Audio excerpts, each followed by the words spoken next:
La semana pasada vimos el impactante relato en el Evangelio de Marcos que nos mostró a Jesús caminando sobre las aguas en medio de la tormenta. Hoy continuamos con la conclusión de ese viaje y también iniciamos un nuevo episodio en el ministerio de Jesús. Pero antes de continuar con la prédica, te invito a orar. Poderoso Señor, toma mis labios y habla por medio de ellos.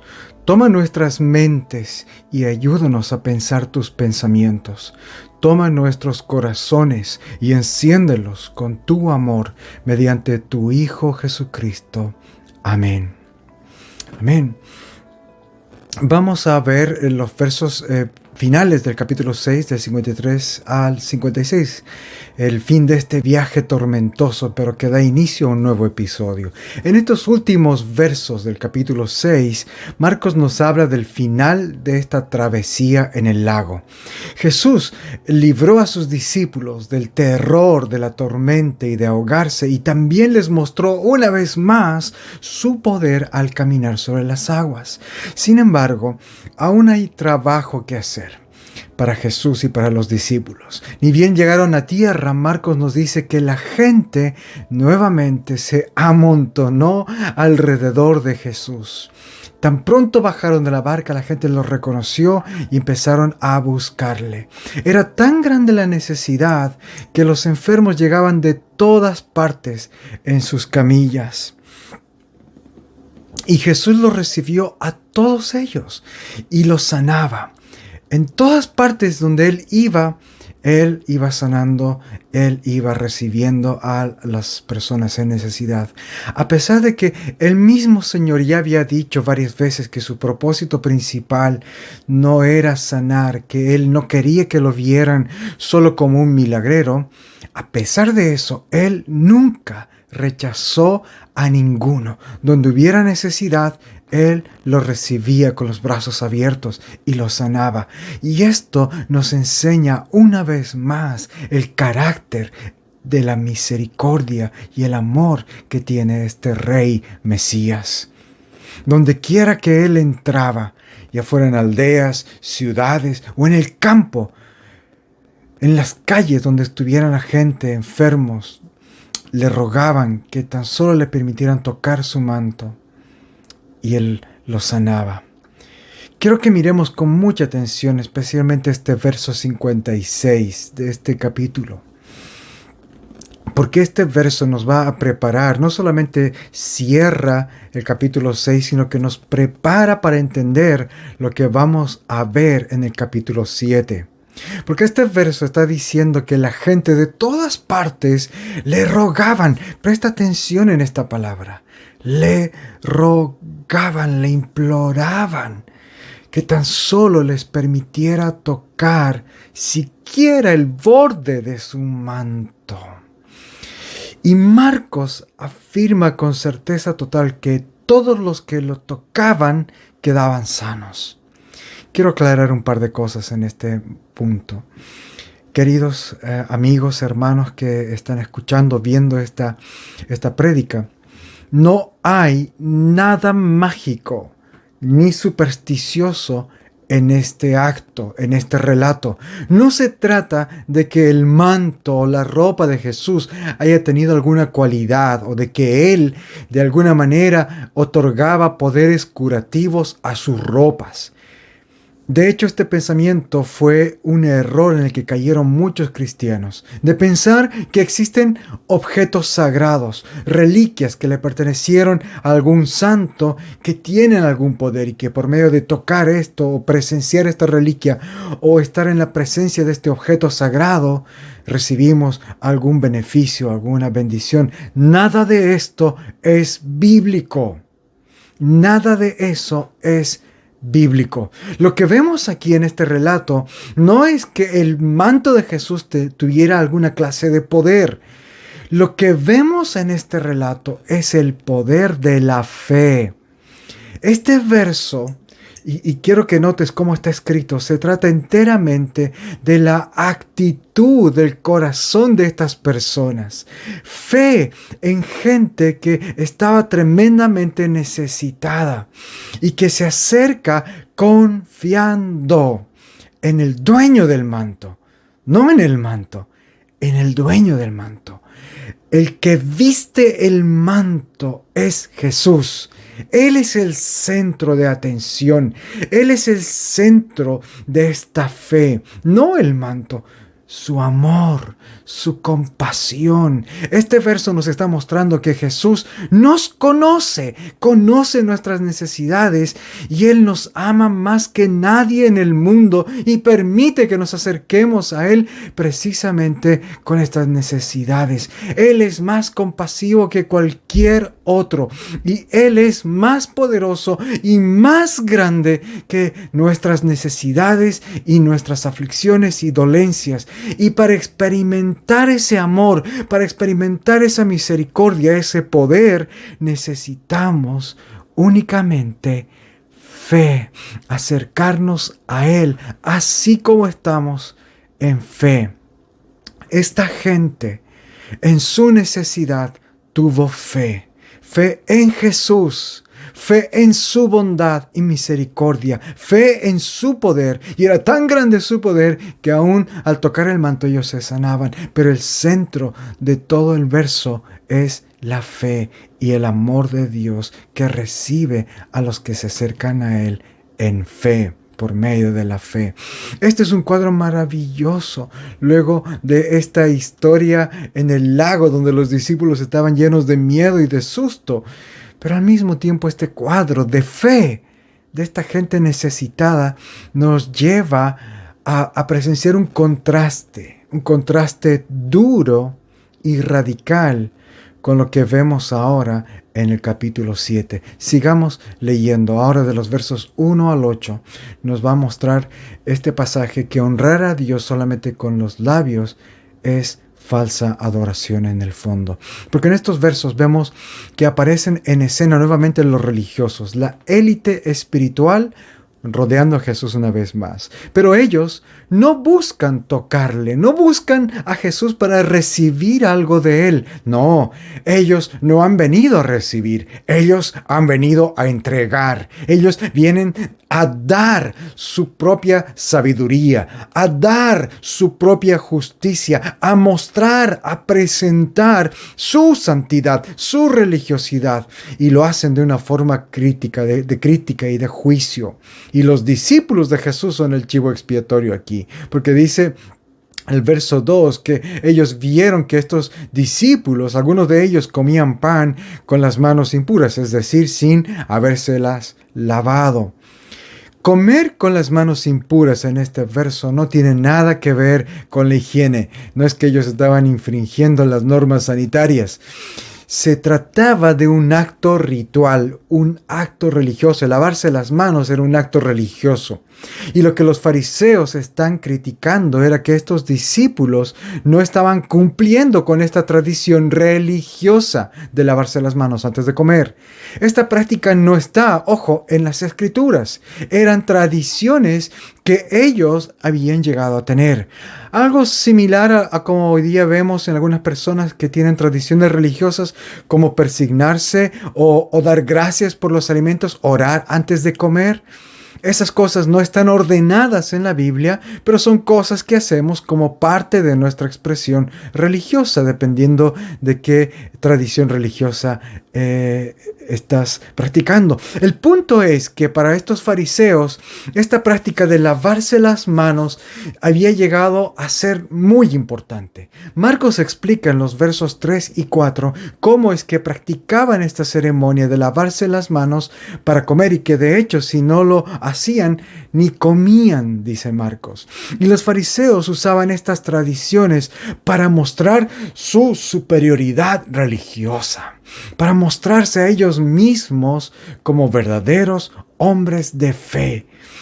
¿Notas el contraste entre los fariseos y la gente que acudía al final del capítulo 6, rogando a Jesús, tan solo buscando tocar el borde de su manto, porque tenía muchas necesidades, versus la superioridad religiosa de estos fariseos. A esta actitud de superioridad religiosa nosotros la conocemos como legalismo. Confiar en tu obediencia a las leyes o tener muchas leyes, legalismo. Los fariseos eran legalistas, se consideraban a sí mismos superiores a otros en lo espiritual por su fervor religioso, que era superior. En el verso 5 los fariseos entregaron esta crítica mordaz y aguda a Jesús. Y quiero que notes el verso 5. Ellos ni siquiera son capaces de justificar esta práctica con las escrituras porque no pueden. Esta práctica de lavarse las manos no está en la Biblia, era una tradición humana de los ancianos, dice aquí. Esta ceremonia de lavarse las manos tenía buenas intenciones en su origen. No es que era necesariamente malvada, sino que esta tradición tenía el propósito de recordarles a los judíos que ellos eran impuros delante de Dios. Y esto sí es una verdad bíblica, somos impuros. Hay una impureza en el ser humano. La Biblia enseña de esta impureza humana, pero estaban totalmente equivocados en cuanto a dónde estaba esa impureza. Porque según los fariseos esa impureza estaba en lo externo y se solucionaba lavándose las manos. El problema no estaba en lo externo, sino en lo interno. No eran sus manos que debían lavar, sino sus corazones. Y esto es lo que Jesús les hizo ver. Él les dice en los versos 6 al 8, básicamente que eran hipócritas. El profeta Isaías también había condenado esta religiosidad hipócrita de hablar y hacer cosas que según uno mismo son cosas de Dios o son cosas para Dios, pero que en el fondo solo lo hacemos para mostrarnos, para exhibirnos, para alardear, para justificarnos, para sentirnos más religiosos. Y queridos, cualquier práctica, cualquier obra, cualquier acto, por muy bueno que sea, por muy grande que sea tu donación, tu aporte, por muy larga y elocuentes que sean tus palabras en tus oraciones, o por muchos rezos que hagas, por muy sacrificado que sea tu actuar, por muy sentida y emocional que sea tu experiencia, por muy grandiosa o incluso milagrosa que ha sido tu experiencia religiosa con Dios, si todas estas cosas las utilizamos para poner nuestra confianza en esas cosas, y si las vivimos con una actitud egocéntrica, termina siendo falsa adoración, es hipocresía.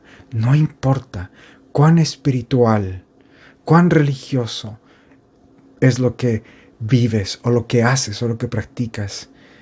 Pensar que estoy bien porque tengo todos los tics marcados en todas las casillas correctas, eso es falsa adoración. Eso es lo que estos fariseos estaban pensando y haciendo. Este pasaje nos está llevando, hermanos, a examinar nuestros corazones y ver si en nosotros hay esta actitud que es similar a la de los fariseos, o si en nosotros hay una actitud más similar como a los del capítulo 6, los necesitados que van a Jesús buscando su favor, buscando su ayuda. En los versos 9 al 13 vemos que honrar a Dios solamente con los labios o con tradiciones no solamente es una falsa adoración, sino que es aún más allá una ofensa, un pecado directo contra Dios mismo. Porque en estos versos Jesús es más duro en su reprimenda a los fariseos. Aquí Él les demuestra cuán lejos habían ido ellos con sus tradiciones. Dios había dado por medio de Moisés los 10 mandamientos. Y en estos mandamientos Dios les ordenaba a ellos y también a nosotros nos ordena a honrar a nuestro padre y a nuestra madre. Pero los religiosos habían implementado una nueva práctica. Ellos habían implementado una nueva ofrenda especial a Dios que se llamaba Corbán. Esta es una palabra hebrea que significa literalmente ofrenda a Dios.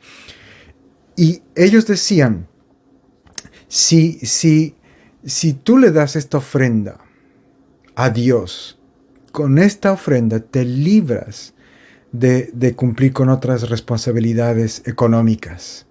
Con esta ofrenda cualquiera podía liberarse de su responsabilidad de ayudar económicamente a sus padres. Y no se sentían mal porque estaban haciendo algo para el servicio de Dios. Esto es como decir, voy a servir a Dios por medio de mi desobediencia a uno de los 10 mandamientos, el que me ordena honrar a mis padres. Es ilógico. ¿Qué clase de lógica es esta? Pero es esto precisamente lo que genera la ceguera espiritual. Si caemos en la religiosidad, hermanos, no solamente estamos equivocándonos, estamos pecando, terminamos quebrantando los mandamientos. Y eso es lo que estas prácticas religiosas les había llevado a hacer a estos fariseos. Y Jesús les dice a ellos que este tipo de pensamiento ha endurecido sus corazones y ha generado que ellos desobedezcan e invaliden la palabra de Dios. Se los dice en el verso 13. Y finalmente los versos 14 al 23 nos lleva a pensar que no solamente hemos ofendido a Dios con nuestras buenas acciones, ese tipo de pensamiento, de pensar que yo no he ofendido a Dios, es vivir en una mentira. En estos últimos versos, el Señor llama a todos a prestar mucha atención y les habla con una parábola. Cuando sus discípulos le preguntaron más tarde acerca del significado de esta parábola, cuando Jesús dijo, nada que venga de afuera puede contaminar a nadie, lo que contamina a la persona es lo que sale, los discípulos le preguntaron, ¿qué significa esta parábola? Jesús nuevamente los reprende por su falta de entendimiento, porque esta es una lección muy importante. Los discípulos ya deberían haberla entendido desde el Antiguo Testamento, desde lo que ellos ya sabían. Porque esta es una lección que está en toda la Biblia y nosotros también debemos aprenderlo. La lección de este pasaje es la siguiente. Jesús explica que la corrupción no es algo externo, sino algo interno. La impureza no es algo del estómago, sino algo del corazón. El pecado, la ofensa a Dios, no es algo que viene de afuera, sino algo que proviene de nuestro interior. La enseñanza de Jesús es revolucionaria, aún para nuestros días, porque todavía hoy pensamos que pecar es algo que se hace de manera externa, o que el pecado está ahí afuera de nosotros. Lo que nos está diciendo aquí es que el pecado nace y proviene de adentro de cada uno de nosotros. No es que pecamos cuando terminamos de romper un mandamiento, sino que pecamos el momento en que esa acción es concebida en nuestra mente, en nuestro interior, el momento en que nuestro corazón desea quebrantar ese mandamiento. Eso es lo que está diciendo aquí Jesús. La comida termina en el estómago, pero el pecado comienza en el corazón. La comida se come, se digiere y después es expulsada. El pecado, a diferencia de esta comida, se queda. Nace aquí y se queda aquí, permanece en el corazón. Y desde ahí, dice Jesús, produce toda clase de contaminación, toda clase de ofensas, toda clase de pecados. Y finalmente, la muerte. La muerte. Lo que Jesús está enseñándonos es que el problema fundamental de la humanidad no es lo que hacemos, sino quiénes somos. No es lo que yo hago, sino quién soy. Ese es mi problema. No es que yo cometí esto, sino que yo en mi esencia, en mi ser, soy pecador. El problema no es que yo cometí unas cosas malas en mi vida, sino que yo estoy mal. No somos pecadores porque cometemos pecados, sino que cometemos pecados porque somos pecadores. Por eso, en lugar de acercarse a Jesús, o en lugar de nosotros acercarnos a Jesús con tradiciones, con rituales, con estos fariseos, sus manos bien lavadas, ellos deberían aprender de los que se acercan a Jesús llenos de necesidad, y nosotros también, anhelando tocar el borde de su manto, anhelando su compasión y su misericordia, anhelando que Él nos rescate, ayude y bendiga. Queridos amigos, queridos hermanos, esto no cambia para nosotros. Muchas veces me pregunto qué sentido tiene atravesar por momentos duros de necesidad, de incertidumbre, de sufrimiento, pero luego recuerdo el gran amor de Dios y la gran bendición que es precisamente acercarse a Él en mi necesidad.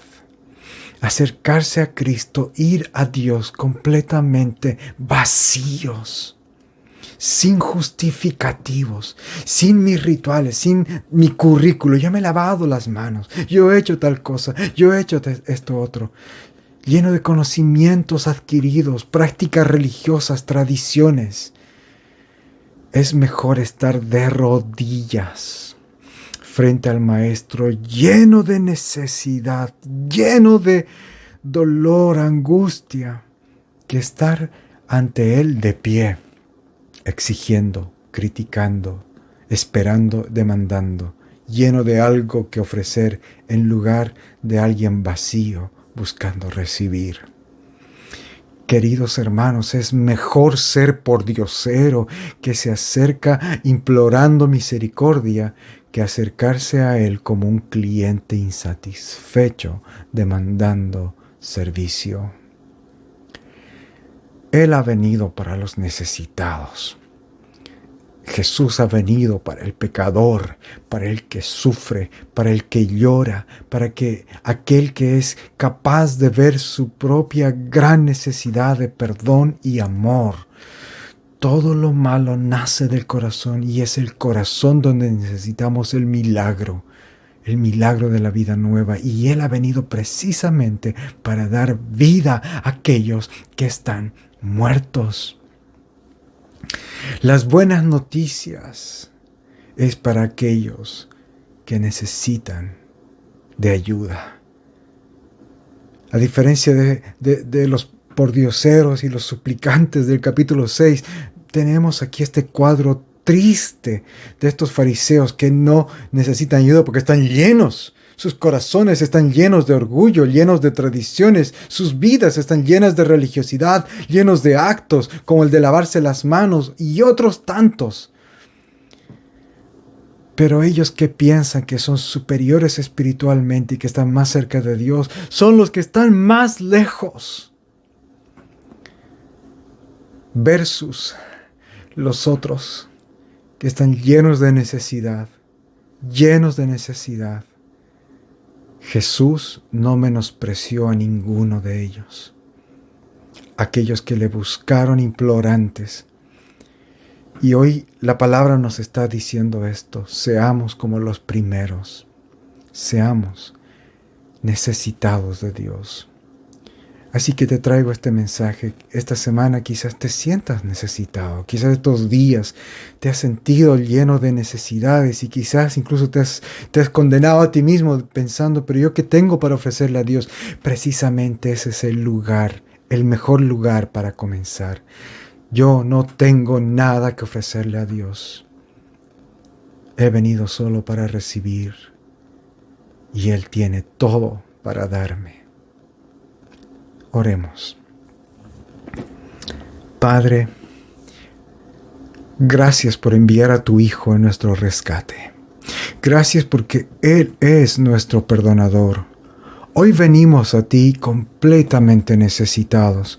No hay nada que podamos ofrecerte. Nada que sirva como algo para disuadir tu favor hacia nosotros. No hay nada que podamos hacer que sea verdaderamente digno de ti. Sin embargo, nos acercamos en nuestra necesidad, en nuestro cansancio, los que están cansados, en nuestra enfermedad, los que están enfermos, en nuestra debilidad, los que están débiles, en nuestro dolor, los que sufren y que están llorando, en nuestra angustia, los que no vemos solución a nuestros problemas, llenos de necesidades, nos acercamos a ti. Y pedimos tu ayuda, tu perdón, tu misericordia. Y venimos también con gozo porque las Escrituras nos enseñan y nos muestran que tenemos este favor, esta misericordia por medio de Jesucristo, tu Hijo, quien nos amó y dio su vida en nuestro rescate. Señor, queremos despojarnos de toda religiosidad, de toda justificación y venir a ti completamente necesitados. Nos arrepentimos por haber sido religiosos, por haber puesto nuestra confianza en nosotros mismos o en nuestra capacidad de ser buenos para ti. Y te alabamos, porque solamente tú eres bueno y solamente tú eres digno, y porque has enviado a Jesús para perdonar nuestros pecados, y te pedimos que nos enseñes a producir actos de adoración que llenen de gloria el nombre de Jesús en nuestras familias, en nuestros lugares de trabajo o estudio, donde quiera que vayamos, en el nombre de nuestro Salvador. Amén. Dios te bendiga.